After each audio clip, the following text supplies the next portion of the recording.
Le Musée du patrimoine d'Arvida a dévoilé son médaillon commémoratif créé dans le cadre du 100e anniversaire de la cité d'Arvida.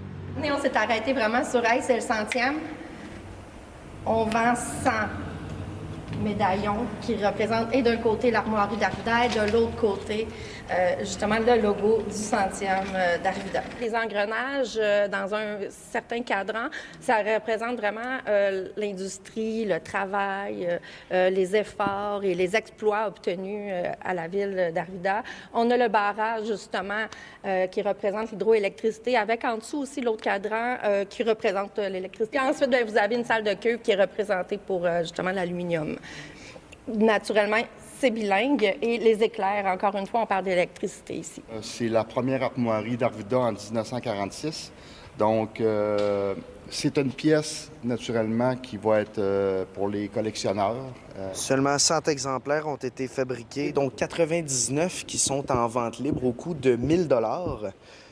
La toute première pièce, elle, est mise aux enchères avec une mise de départ de 1 500 $.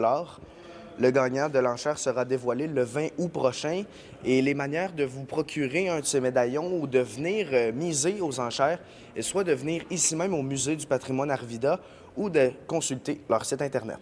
Il y a des gens d'affaires qui sont des ambassadeurs d'Arvida qui ont l'œil dessus, je vais t'avouer. Puis 2500, 3000, je pense qu'il va y avoir des acheteurs. Cette vente exclusive fait office de campagne de financement pour soutenir la confection d'une exposition permanente ici même au Musée du patrimoine Arvida, un projet qui devra coûter plus d'1 million de $.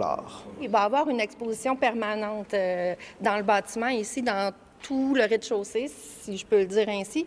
Et c'est les fonds, en fait, de cette campagne de financement-là vont nous aider justement à la débuter, à la travailler, parce que c'est quand même 1,3 million qu'il faut aller chercher dans la communauté pour ce projet, juste l'exposition permanente. Carl Dufour a d'ailleurs profité du dévoilement pour dénoncer le manque de soutien de la part du gouvernement et du ministère de la Culture par rapport au projet de la Ville de Saguenay. Je suis un petit peu déçu sur les dépôts qu'on a faits dernièrement. La Ville a déposé des projets.